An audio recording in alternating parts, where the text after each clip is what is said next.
Hello everyone, welcome back to the channel. So just about 5 or 6 days ago, my channel hit its 1-year anniversary. It's been an amazing year. It's been so fun putting out all of these different videos for you guys, these comic book reviews, new comic book day hauls. It's been so cool watching my channel grow, and especially responding to all of the comments that you guys have left. So for this 1-year anniversary video, I thought that I would give you guys a special behind the scenes room tour, showing you guys my comic collection for the first time, and then I also wanted to go over some of the analytics over this past year, talk about what's next, and the progress that we've made in this first year of my channel. So thank you guys so much for the support over the last year once again, but let's head on over to that room tour. So I'll just give you guys an overview of how my room is looking right now at the moment of this recording.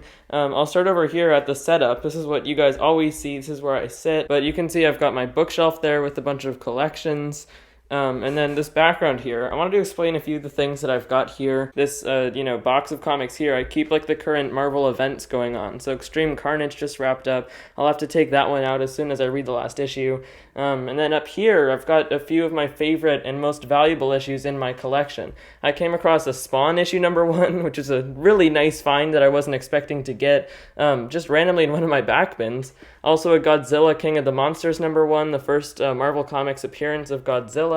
And then I've got that Lockjaw and the Pet Avengers issue, because that's just one of my favorite comics, and of course I made that review video with my mom a few months back. And then on the other side of the wall here, in the corner that I film on, I have all of these different little drawings that I drew and colored and cut out, based on drawings on the internet, obviously, of all these Marvel characters. I've also got this Alex Ross Avengers poster in the background here. Something kind of cool that my comic shop owner does is that he'll give posters that he's done with to regulars. So he decided to give me this one, so I put it up behind me in the background there.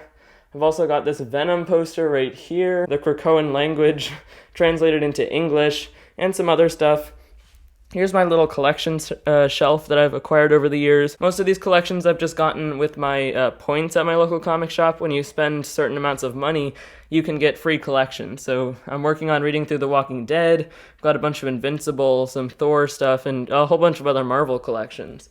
That's pretty much my whole setup that you see behind me the whole time, and that whole section of my room pretty much takes up about half of it. It might be weird for you guys seeing my setup from a different angle here, because it's usually just the camera's positioned in the same place.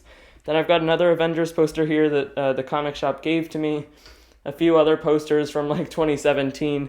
A lot of the different stuff that I have in my room, these posters and things, are all pretty old, like at least 4 years old, because like I said, when I was really starting to get into comics, I was getting all these posters, putting up all this stuff, and I haven't changed any of them out since then. I've got this awesome Secret Empire poster done by Todd Knock, which is, higher up on my wall here, and this has just a whole bunch of Marvel heroes.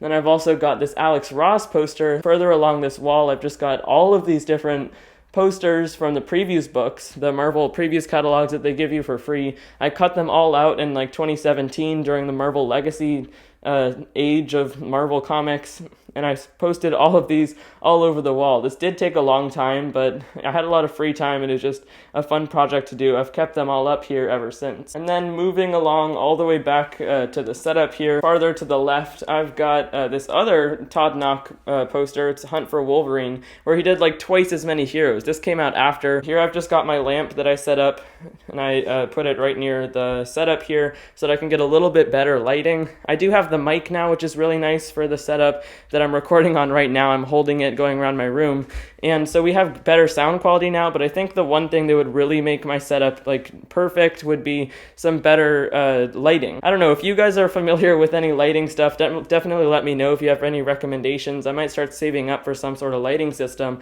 to make the setup even better. But then moving along this left wall, this is just my door here. I have a little basketball hoop that I can shoot in sometimes, and then I've got a whole bunch of different posters up right here. I've got this awesome Spider-Verse poster, which is by Arthur Adams, with all of these different spider totems. I think, this came out around the time that the most recent Spider-Verse miniseries was coming out. Then I've got a Marvel Zombies Resurrection poster on the other corner of the wall here. I've got a Null drawing that I made. I've got a Shang-Chi drawing that I did based on Jim Chung's cover for the first issue of the Shang-Chi miniseries, House of X and Powers of 10 right here. And then moving on to my bed, which is right here on the other side. See, it's just across from my setup. Right now I've got Nick Spencer's whole run of ASM laid out on the bed because I just completed it. I just read that last issue and liked it a lot. But now that it's over, I was counting up like his entire run because I've gotten every issue, all the tie-ins and everything. Only 74 issues of like the main Amazing Spider-Man series, but it turns out 91 in total, including all the tie-ins. That's insane. Over about 3 years, he put out 91 issues. But then just below this, just below my bed, is the main part of my entire comics collection right here. I've got the short boxes. So I don't put my comics in long boxes. I might convert to them soon enough because I'm seriously running out of space here. You can see that Nick Spencer Amazing Spider-Man goes right there in the A box. I do sort my comics alphabetically. So this first box is only dedicated to A because Avengers and Amazing Spider-Man take up so much room. I've got a bunch of different other boxes. They're all lettered. And I don't actually bag and board my collection. I know that's something that most people do, but when I was getting back into comics, I just didn't know that that was something you were supposed to do. And now it's a little bit too late. I do have I recently ordered 100 bag and boards to put all my most valuable issues in at least. So there's that. I decorate all my boxes with a bunch of stickers that I've acquired over the years, and a couple years ago when I converted to a new bed, we decided to get one that was tall enough to fit all these comic boxes under it. So it's just a really smart way to keep these comic boxes somewhere that they won't take up too much space, just under the bed. And then besides that, really the only thing that I have left to show you for this little room tour is my dresser here, where it's right next to my bed, so when I wake up or before I go to bed, I can just read all the new issues, any back issues, or anything I want to. So right here, I'm a little bit ashamed of this, but this is the stack for the stuff I need to read still. My currently reading stack, I've got all the new issues from this week, and a bunch of others that I haven't gotten around to reading. Up here, you see that Extreme Carnage Omega. I've been working on reading through the Walking Dead compendiums, Invincible, Stray Dogs Year Zero, Oblivion Song, and just a lot of single issues. So I've been meaning to take a lot of time to read through all of these and finally get to the bottom of my stack. But then right here next to them on my dresser is where I keep issues that I've already read. So I bag and boarded Inferno #1, and then any single issues that I'll read right here I'll put over there. And then I know that this stack is where I need to put the comics back into the short boxes. And then over here, I've just got another stack of comics. This one doesn't really serve much of a purpose. I've just got a bunch of free comic book day issues I still need to read, and then a huge stack of like X-Men stuff that I just couldn't fit in the boxes. My room is really just like kind of in the shape of a box, and you can see it connects back to the dresser right here. And yeah, it's a great amount of space to keep my collection under my bed. You know, your comic collection will never stop growing until you stop getting comics. And your room or storage system or whatever it might be, depending on the person's situation, is just going to keep on filling up slowly with these little comics, but you know, they take up some room after a while. That's pretty much my room as it stands right now, my entire comic collection. If you guys have any tips or pointers on anything I should do to best preserve my comics or to switch some things up, anything you would think might look better, definitely let me know in the comment section down below. But that's pretty much my room for now. I hope that you guys enjoyed that first ever room tour of my current comics collection. Probably a lot of you guys watching this have been into comics way longer than I have and have much bigger collections that you've developed over the years. So if you've got any pointers, like I said, definitely let me know. I'd be curious to know how you guys store your comics, how you sort them, and any tips and pointers on how I should expand my collection. For the last part of this 1-year anniversary special, I wanted to go over some of the analytics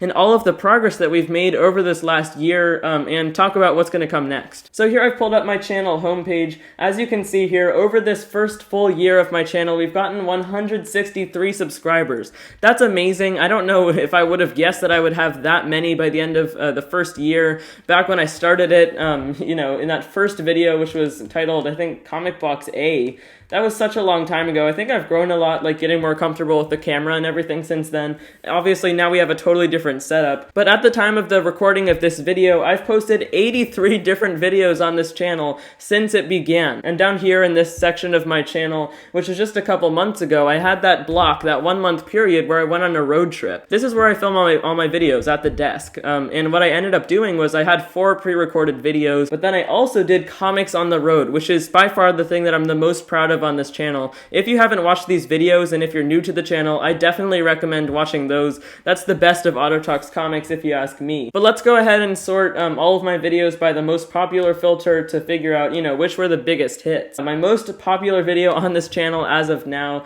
is my Pet Avengers history video, which I did with my mom. It's on its way to 1,000 views. Right now it's sitting at around 850 at the time of me recording this video, but it keeps on creeping up. I think it is going to make its way to 1,000 eventually. 83 videos, 163 subscribers, and a lot of progress that I've made over this last year. So thank you guys so much to all of my viewers, my long-time viewers who have supported me the most. You guys are the best, and you're the ones that keep this channel going. So my goals for next year, my biggest goal I guess would just be to make more subscribers in this next year than I did last year. We'd have to be past 320 subscribers or so. I think I'm doing the math right there. I don't have too many solid plans for any like brand new series or anything to do in this next year. I think I'm just going to continue doing the comic calls every single week as usual. And then I'm also planning on, of course, doing single issue reviews when they come out, plus, you know, whatever other extra videos on the weekends. Anytime that I go on another road trip where I'll be in places that I haven't been before, I will definitely continue putting out those comics on the road episodes for you guys. Those were a lot of fun to make, and they're my favorite videos on the channel. So that's pretty much it for my 1-year channel anniversary video. I hope that you guys enjoyed that special behind the scenes room tour and going through the analytics from this past year. Another special thanks to everyone who has supported me over this last year. It's been awesome getting all these comments, all these new subscribers, and just, you know, talking to other people about comics is just the best thing ever if you're into the hobby. So if you enjoyed this video at all, or if you got some good information from it,